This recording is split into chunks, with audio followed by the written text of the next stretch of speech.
je vais vous emmener voir un truc que j'adore voir avec mes chevaux.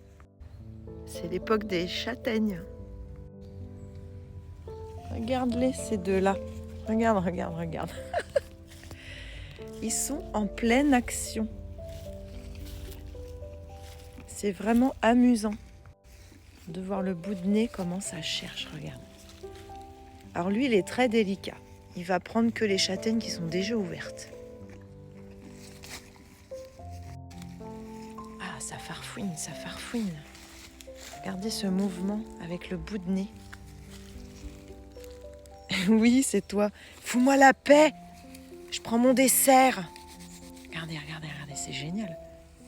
C'est passionnant. Ça cherche la châtaigne, ça cherche la châtaigne. Ça y est.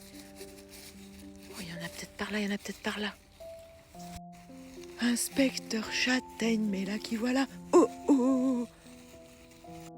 Et là, je vais vous emmener voir mon minorquin qui lui est beaucoup moins délicat. Parce que lui, tout ce qui pique, il s'en fout. Hein. D'ailleurs, tu sais, les mûres, il y en a plein qui poussent en été. Hein. Lui, il va manger les feuilles et les branches. Hein. Regarde, il a carrément la coque et les châtaignes dedans. Rien ne lui fait peur. Regarde-moi ça.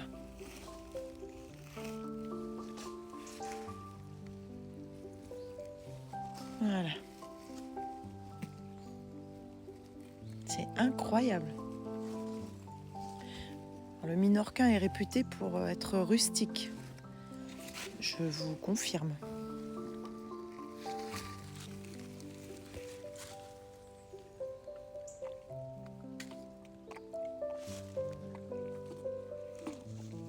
Voilà, on n'en parle plus. Bon, petit point. Les châtaignes sont très riches en amidon. Alors, faut pas non plus qu'ils en consomment des mille et des cents, parce qu'en effet, ça peut créer des dérèglements, etc. Mais comme de toute façon, je vis avec des châtaigniers tout partout autour de mon pré, les chevaux ont l'habitude d'en consommer. Depuis des années. Exactement comme ils ont des pommiers aussi dans leur pâture. Donc, ils mangent des pommes à volonté.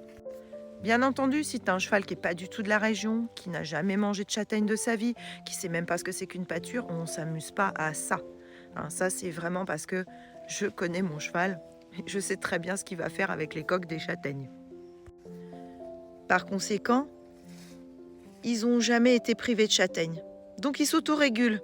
C'est sûr que s'ils n'en avaient jamais mangé de leur vie ou qu'on les interdisait de châtaignes, dès qu'ils en verraient une, ils se jetteraient dessus et ils en feraient beaucoup trop.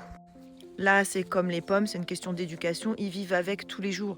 Donc, ils en mangent un petit peu tous les jours. Un peu comme si toi, pareil, je vais reprendre...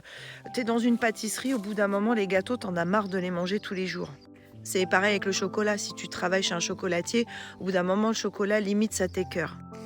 Chez eux, c'est pareil. Au bout d'un moment, ils en ont marre des châtaignes, donc ils vont arrêter de les manger. Mais il y a un principe paysan qui dit quand même que quand un cheval va manger quelque chose plus que quelque chose d'autre, c'est parce qu'il en a besoin à cet instant-là. Le cheval a quand même cet instinct quand bien même il est domestiqué. Bien sûr, ça reste relatif parce que sinon on ne parlerait pas de plantes toxiques et mon cheval mangerait aussi facilement, je pense, des marrons et des glands, chose qu'il ne faut surtout pas manger parce que là, c'est toxique pour les chevaux. D'où l'importance de faire le tour de ces arbres avant de mettre les chevaux dans un pré aussi. Et des plantes qui sont autour. Le sénesson, la porcelle enracinée et j'en passe sont toxiques. Le thuya, voilà. Il y en a plein. Il y a des listes. Tu peux trouver ça facilement sur Internet. Donc la châtaigne n'est pas toxique. Elle peut être donnée en petite quantité. Ça fait plaisir au cheval et ça reste un bonbon dans l'absolu.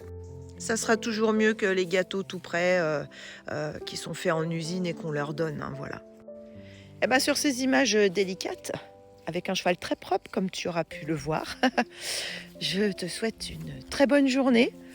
Et puis, toi aussi, tu fais de la crème de marron avec tes châtaignes ou pas du tout? Parce que moi, c'est mort, ils auront tout mangé. Allez, à bientôt la team Azabache.